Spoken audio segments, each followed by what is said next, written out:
हम अपने जीवन में जो भी कार्य करें उसकी सफलता उद्यम के बिना नहीं हो सकती।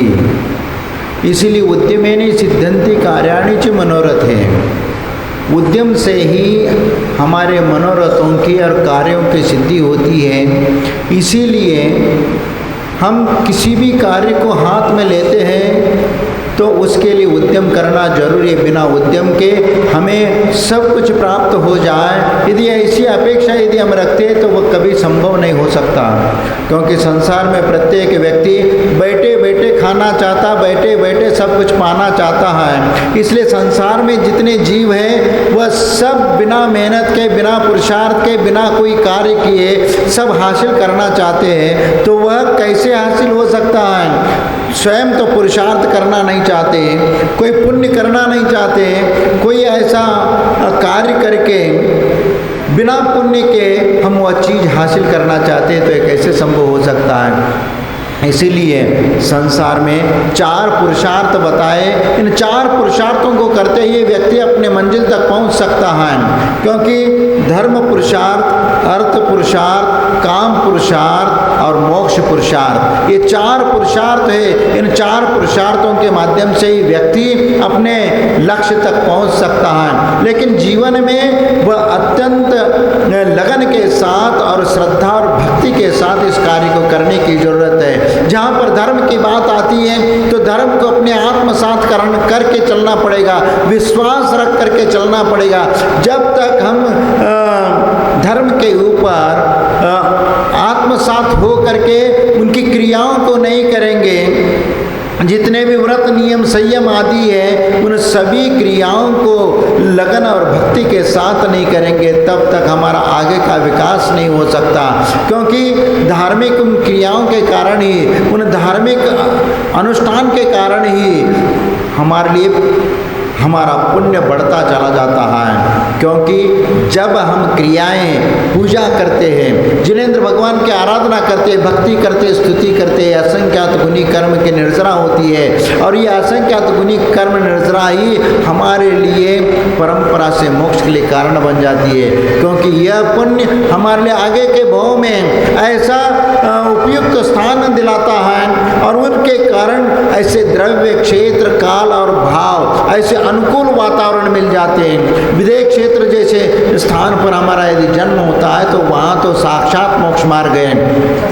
वहाँ पर जन्म लेकर के साक्षात भगवान का दर्शन करते हुए, उनके उपदेशों को श्रवण करके और उनके मार्ग पर चल करके, उनके अनुसरण करते हुए मोक्ष मार्ग पर चल करके हम अपना आत्मा का उद्धार कर सकते हैं। लेकिन जब वह गृहस्थ जीवन में रहता है, जब व्यक्ति गृहस्थ जीवन में रहता है तो गृहस्थ जीवन में भी उनके कुछ कर्तव्य होते हैं, उन कर्तव्यों का पालन करते उसको चलना पड़ता है। जब तक वह मुनि नहीं बनता तब तक के लिए गृहस्थ जीवन उसके लिए महत्वपूर्ण होता है। लेकिन गृहस्थ जीवन में भी वह निस्वार्थ भाव से, बिना आकांक्षा और लोभ के वह घर परिवार के पालन पोषण करता है और उसमें भी अर्थ का उपार्जन करता है, वह भी न्याय पूर्वक उपार्जन करता है और परिवार का पालन पोषण करता है। ऐसा व्यक्ति धर्म के बाद अर्थ पुरुषार्थ आता है और अर्थ पुरुषार्थ अपने परिवार के पालन पोषण के लिए करता है और उसके उपरांत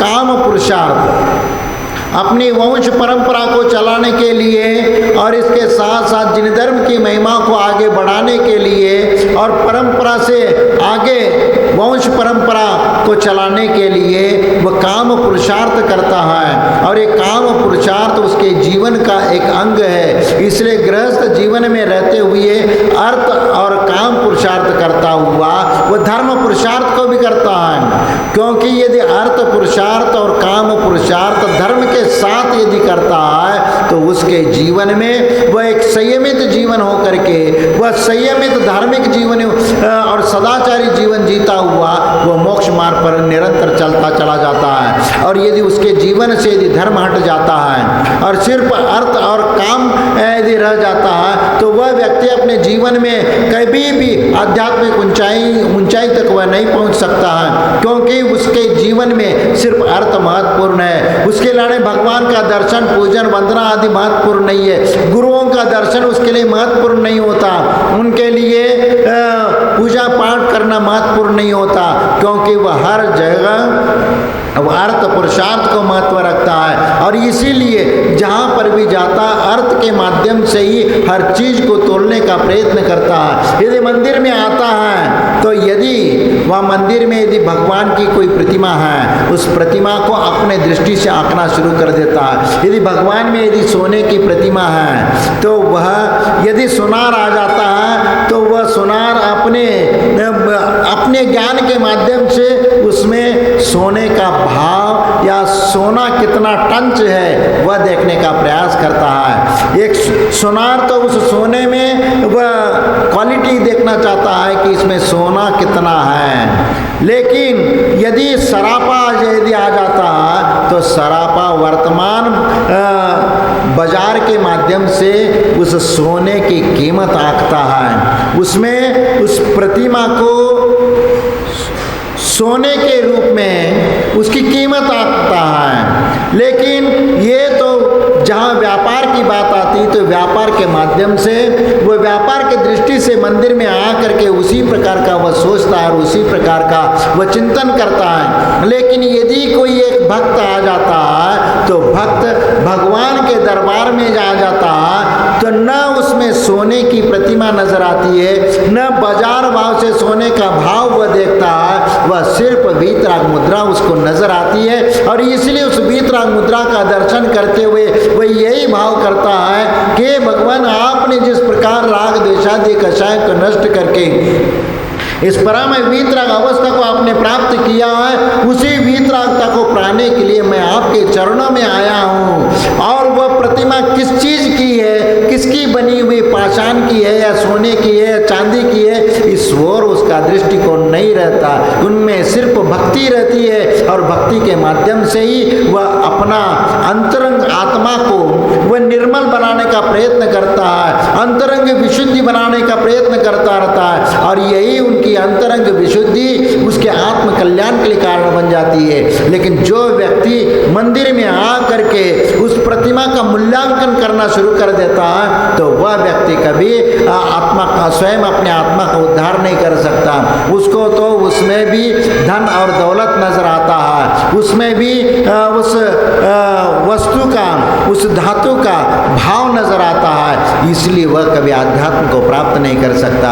इसीलिए हमें भक्त बन करके भगवान के चरणों में हमें उनकी भक्ति करना है, उनकी स्तुति करना है, स्तवन करना है, तभी हम उस भगवान जैसे स्वरूप को हम प्राप्त कर सकते हैं। क्योंकि पहला धर्म है, फिर अर्थ, फिर काम पुरुषार्थ, उसके उपरांत मोक्ष पुरुषार्थ है। जब मोक्ष पुरुषार्थ अपने जीवन में उतारते हैं तो सम्यक दर्शन, ज्ञान और चारित्र को अंगीकार करके उस मोक्ष मार्ग पर आरूढ़ होता है और तब वह कई आत्म कल्याण के मार्ग पर आगे बढ़ता है। लेकिन उसमें भी जब आगे बढ़ने के पहले एक गृहस्थ धर्म है, एक मुनि धर्म है, उन दोनों का वह अपने शक्ति के अनुसार पालन करता हुआ आगे बढ़ता है। यदि मुनि बनने की उनके भीतर क्षमता नहीं है तो वह गृहस्थ जीवन का पालन करता हुआ, अनुव्रतों को पालन करता हुआ, 12 व्रतों को अंगीकार करता हुआ वह धीरे धीरे संयम की ओर आगे बढ़ने का प्रयत्न करता है। और धीरे धीरे उनके जीवन में एक आत्मविश्वास हो जाता है, व्रत नियम संयम के प्रति दृढ़ता उसके भीतर आ जाती है, तो वह नियम से फिर वह मुनि धर्म को अंगीकार करने के बारे में विचार करता है। वो जानता है कि जब तक मैं इस मुनि धर्म को स्वीकार नहीं करूँगा तब तक मेरा मोक्ष मार्ग सही नहीं हो सकता। इसलिए मोक्ष मार्ग को सुचारू रूप से प्राप्त करने के लिए और वास्तव में मोक्ष जानने के लिए ये मुनि धर्म अंगीकार करना ये सबसे लिए हमारे लिए महत्वपूर्ण है। और इसीलिए उसको अंगीकार करके वह मोक्ष मार्ग पर आरूढ़ होता है। लेकिन यदि जो मुनि धर्म को प्राप्त करने में वह सक्षम नहीं है, असमर्थ है, तो वह श्रावक धर्म का निर्दोष रूप से पालन करता हुआ परंपरा से वह मोक्ष को प्राप्त कर लेता है। मुनि धर्म तो साक्षात मोक्ष का मार्ग है और वह साक्षात उसी मुनि पद से मोक्ष को प्राप्त कर सकता है। लेकिन गृहस्थ अवस्था में रहते हुए वह कभी मोक्ष को प्राप्त नहीं कर सकता। लेकिन वह परंपरा से मोक्ष के लिए कारण बनता है, क्योंकि आज जो व्रत नियम संयम को पालन करता हुआ मोक्ष मार्ग पर कदम में रखता हुआ जैसे जैसे वह आगे बढ़ता चला जाएगा और जैसे जैसे वह आगे संयम की ओर बढ़ता चला जाएगा, अंतरंग विकास उसका बढ़ता चला जाएगा और धीरे धीरे वह दृढ़ता और वह सामर्थ्य उसके भीतर आना शुरू हो जाएगा। और जब एक बार उनका मन और इच्छा शक्ति उसकी दृढ़ हो जाएगी तब वह मोक्ष मार्ग पर आगे कदम रखने के लिए वह पीछे नहीं हटेगा। वह इन तीनों को अपनाता हुआ अंत में मोक्ष पुरुषार्थ करके फिर मोक्ष का मार्ग अंगीकार कर लेता है। इसलिए धर्म अर्थ कामति नीहि साधिजे सफल करीजे नर जन्मा धर्म विन नाही पशु मन विलाम तैसा नर झाला धर्माविन धर्म अर्थ कामति नीहि साधिजे सफल करीजे नर जन्मा। देखो, धर्म यदि हमारे जीवन में नहीं है तो पशु के समान है। धर्म नहीं तेते पशु मन विला, यानी पशु और हमारे में कोई विशेष अंतर नहीं है। हमारी क्रिया और उसकी क्रिया में क्या अंतर है? हम भी खाते पीते उठते बैठते सोते हैं तो पशु भी वही क्रियाएं करती है, इसलिए वह भी खाता पीता उठता बैठता सोता है और वह जो क्रियाएं और हमारी क्रिया में कोई अंतर नहीं है। इसीलिए हमारे नीतिकारों ने कहा आहार निद्रा भयमैथुनं च सामान्य में तत् पशुभिर समाना धर्ममितेषो मदिको विशेषो धर्मेण हीना पशुभिः समाना। क्योंकि आहार निद्रा भयमैथुनं च या आहार भोजन करना और वंश परंपरा चलाने के लिए काम पुरुषार्थ करना धर्म आहार निद्रा भयमैथुनं च निद्रा लेना, आहार को ग्रहण करना, सोना, यानी खाना पीना उठना बैठना सोना और अपनी वंश परंपरा चलाना, ये जितनी क्रियाएं हैं इतनी क्रिया पशु भी करते हैं। अब पशु में और हमारे में क्या अंतर है? धर्ममितेषां मदिको विशेषो, धर्म ही एक ऐसी विशेषता है कि जो मनुष्य धर्म को स्वीकार कर सकता है ऐसे धर्म को पशु ग्रहण नहीं कर सकता। इसलिए धर्ममितेषां मदिको विशेषो धर्मेण हीना पशुभिः समाना। और धर्म नहीं यदि अपने जीवन में धर्म को अंगीकार नहीं करता तो वो पशु के समान है। इसीलिए धर्म एक विशिष्टता है और उस विशिष्ट धर्म को अंगीकार करके चलेंगे। वैसे पशु भी अपना धर्म अंगीकार करते हैं, शास्त्रों में कहा है अनुव्रतों का वह भी पालन करते हैं, लेकिन उनके पास विवेक वह नहीं है कि एक मनुष्य के पास जो विवेक है। क्योंकि मनुष्य पर्याय से वह मोक्ष को प्राप्त कर सकता है लेकिन पशु पर्याय से वह मोक्ष को प्राप्त नहीं कर सकता। इसीलिए उस पशु पर्याय में अनुव्रतों का पालन करता है, सम्यक दर्शन को प्राप्त कर सकता है, लेकिन पंचम गुणस्थान के ऊपर वह नहीं जा सकता। लेकिन मनुष्य के भीतर वह क्षमता है कि वह इस मनुष्य जीवन को अपनाता हुआ और विवेक से धर्म को अपनाता हुआ और वह संयम को अंगीकार करता हुआ वह मोक्ष मार्ग पर आरूढ़ हो सकता है और अपना आत्मा का कल्याण कर सकता है और वह साक्षात मोक्ष को भी प्राप्त कर सकता है। इसीलिए यह मनुष्य पर्याय की एक विशेषता है, क्योंकि धर्म और ज्ञान बुद्धि विवेक जो है यह मनुष्य के पास विशेष है। वह पशुओं में वह विवेक नहीं है, वह ज्ञान नहीं है, वह बुद्धि नहीं है जो मनुष्य के पास है। इसीलिए उस ज्ञान और बुद्धि का उपयोग करते हुए यदि मनुष्य मोक्ष मार्ग पर चलेगा तो निश्चित वह अपने अंतिम लक्ष्य मोक्ष को वह प्राप्त करेगा। और वह यदि ये कहेगा कि मोक्ष ही हमें अपने आप मिल जाए बिना पुरुषार्थ के, बिना व्रत उपवास और साधना तपस्या किए बिना ही हमें सब कुछ मिल जाए, हम तो बिना उपवास के बिना व्रत नियम धर्म के पालन किए हुए ऐसे ही मोक्ष मिल जाए, और वैसे भी आप लोग कहते हैं कि भोग भूमि में जो कल्प वृक्ष होते हैं, कल्प वृक्ष जो मांगे वह देता है, क्योंकि आपने जो कल्पना करी कि हमें ये चीज चाहिए तो उस चीज को वह कल्प वृक्ष उसको दे देता है। तो आप लोगों जैसे, आप जैसे लोग फिर आप ये भी कामना करते हैं कि हे भगवान कल्प वृक्ष जो आप हमारे अपनी सभी इच्छाओं को पूरी करते हैं तो हमें भी एक मोक्ष दिला दो। हाँ, क्या कल्प वृक्ष क्या हमें मोक्ष दिला पाएगा? क्योंकि आपके इच्छित वस्तु को देने वाला, जो आपने कल्पना की, मन में कल्पना की और उस कल्पना की हुई वह वस्तु को वो प्रदान करने वाला वह कल्प वृक्ष है।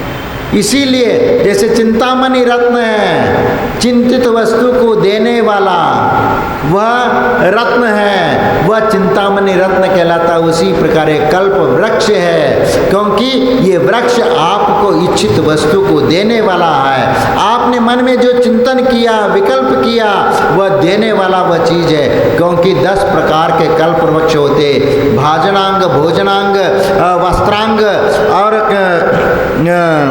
वाद्यांग, सभी प्रकार के वृक्ष, 10 प्रकार के वृक्ष है, यानी सभी प्रकार के मनोरंजन करने वाले, सभी आपके गृहस्थ जीवन को पूरा करने वाले और मकान आदि देने वाले, आपको रहने के लिए सुविधा और मनोरंजन करने के लिए संगीत और वाद्य आदि भी देने वाले वह कल्प वृक्ष है। लेकिन वह कल्प वृक्ष आपको मोक्ष नहीं दिला सकता, क्योंकि यह मोक्ष जो है वह पुरुषार्थ से, मोक्ष पुरुषार्थ से आपको प्राप्त करना होगा। क्योंकि ये कल्प वृक्ष के माध्यम से जो आप प्राप्त करें वह आप अपने पूर्व जीवन के कुछ पुण्य कर्म किए, उसके फलस्वरूप वह आपको फल मिलता है। और वह फल जो मिलता है, तुमने पूर्व जीवन में सत्पात्र को दान दिया या उत्तम स्थान पर दान दे दिया, उसके फलस्वरूप तुम्हें भोग भूमि की प्राप्ति होती है और भोग भूमि में उस पुण्य का फल आपको प्राप्त हो जाता है। इसलिए आपने जो इच्छा की, आपने जो मन में चाहा, वह चीज आपके सामने तुरंत प्रस्तुत हो जाती है और वह आपको हासिल हो जाती है। लेकिन मोक्ष पुरुषार्थ एक ऐसा पुरुषार्थ है, वो उसके साथ आत्मा का संबंध जुड़ा हुआ है, उसमें पुण्य का कोई ये नहीं है। क्योंकि आपका वर्तमान पुरुषार्थ और वो जो पुण्य है, वह पुण्य तुम्हारे लिए एक अच्छा कुल, अच्छा द्रव्य, क्षेत्र, काल आदि आपको दे सकता है। उस पुण्य के उदय में आप जहाँ पर साक्षात मोक्ष की परंपरा है, वहाँ पर तुम जा करके जन्म ले सकते हो। उस पुण्य के उदय से भौतिक साधनों का अंबार आपको मिल सकता है, भौतिक साधन मिल सकता है, 9 निधियाँ 14 रत्न आपको प्राप्त हो सकते हैं। लेकिन उस पुण्य के वजह से आपको मोक्ष नहीं प्राप्त हो सकता। मोक्ष को प्राप्त करने के लिए तुम्हें आत्म पुरुषार्थ करना पड़ेगा, और जब तक आत्म पुरुषार्थ नहीं करोगे तब तक वह साक्षात मोक्ष की प्राप्ति नहीं हो सकती। इसीलिए वह मोक्ष का मार्ग आपको बताया गया है। सम्यक दर्शन, सम्यक ज्ञान और सम्यक चारित्र्य मोक्ष का स्वरूप है, मार्ग है। इसको अंगीकार करते हुए धीरे धीरे चारित्र्य पर निखार आते हुए अनेक वहाँ पर व्यवहार मोक्ष मार्ग और निश्चय मोक्ष मार्ग को अपनाते हुए आप शुद्धोपयोग की ओर आगे बढ़ते चले जाएंगे। और शुद्धोपयोग की भी साधना आपको करनी पड़ेगी, मन को एकाग्र करना पड़ेगा और मन की अंतरंग विशुद्धि बढ़ानी पड़ेगी और मोह माया ममत्व भाव और कषाय भावों को जीतना पड़ेगा। तब कहीं जा करके उस धर्म ध्यान की ओर आपका कदम बढ़ेगा और धर्म ध्यान से फिर आप शुक्ल ध्यान की ओर बढ़ोगे और शुक्ल ध्यान आपके जीवन में आएगा तो शुद्धोपयोग भी आएगा और शुद्धोपयोग आएगा तो शुद्धोपयोग का फल आपको प्राप्त हो जाएगा और शुद्धोपयोग का फल मिल जाएगा तो आखिरी में तृतीय और चतुर्थ शुक्ल ध्यान को प्राप्त करके नियम से तुम्हें वह मोक्ष की प्राप्ति हो जाएगी। बस उसी मोक्ष को पाने के लिए तो हम यहाँ पर आकर के बैठे हैं और हम ऐसे कुछ धर्म के वचन सुन रहे हैं जिसके माध्यम से हम अपने जीवन में कुछ चीज़ें आत्मसात करके हम भी अपना आत्मा का उद्धार कर ले। इसलिए हम अपने जीवन में धर्म करते हुए ही हम मोक्ष मार्ग पर आगे चल सकते हैं। इसलिए आप लोग कई बार बोलते हैं धर्म करत संसार सुख, धर्म करत निर्वाण, धर्म पंथ साधे बिना नर त्रियंचे समान। इसलिए धर्म करते हुए धर्म करत संसार, धर्म करत निर्वाण, यानी धर्म करते हुए संसार का आप पालन कर सकते हो, लेकिन संसार करते हुए धर्म का पालन नहीं कर सकते। और धर्म करते हुए आप निर्वाण को प्राप्त कर सकते हैं, लेकिन संसार में रहते हुए निर्वाण को आप प्राप्त करना चाहोगे तो ऐसा नहीं होगा, क्योंकि धर्म को साथ में लेकर के चलोगे तो ही तुम निर्वाण को प्राप्त कर सकोगे। धर्म करत संसार सुख, धर्म करत निर्वाण, धर्म पंथ साधे बिना नर त्रियंच समान। वह मनुष्य धर्म को यदि अपने जीवन में अंगीकार नहीं करता है तो वह पशु के समान है। वह मनुष्य इसीलिए इस दुर्लभ मनुष्य जीवन को प्राप्त करने के उपरांत हमारा कर्तव्य बनता है कि जिनेंद्र भगवान का दर्शन पूजन और वंदना करके हम अपना आत्मा का कल्याण कर ले। इसीलिए हमारे आचार्य ने कहा कि जिनेंद्रम न पश्यन्ति पूजन्ति स्तुवन्ति न निष्फलम जीवितम तेषाम तेषाम धिकम च ग्राश्रम। जो जिनेंद्र भगवान का दर्शन नहीं करता, जो पूजन नहीं करता, अभिषेक आदि क्रियाएं नहीं करता, तो ऐसे गृहस्थ जीवन को धिक्कार है। जो गृहस्थ में रहते हुए इतनी इन क्रियाओं को पालन नहीं करता है और हमारे आचार्य उस गृहस्थ को धिक्कार कर रहे, तो इसका मतलब आपको अच्छे से समझ लेना चाहिए कि आध्यात्मिक गाली है, आध्यात्मिक डांट है। और इस आध्यात्मिक डांट को समझ करके हमें अपने आत्म कल्याण की ओर बढ़ना चाहिए और मोक्ष मार्ग की ओर कदम रखना चाहिए, तभी हमारा आत्मा का कल्याण हो सकता है। अन्यथा इस संसार में हमारा कल्याण होने वाला नहीं है। इसीलिए इस दुर्लभ मनुष्य जीवन की सार्थकता जिनेंद्र भगवान की आराधना और भक्ति करने से होती है। और इसी प्रकार जिनेंद्र भगवान की भक्ति और आराधना करते हुए हम अपना आत्मा का कल्याण करेंगे। समय आपका हो गया। जय बोलो महावीर भगवान।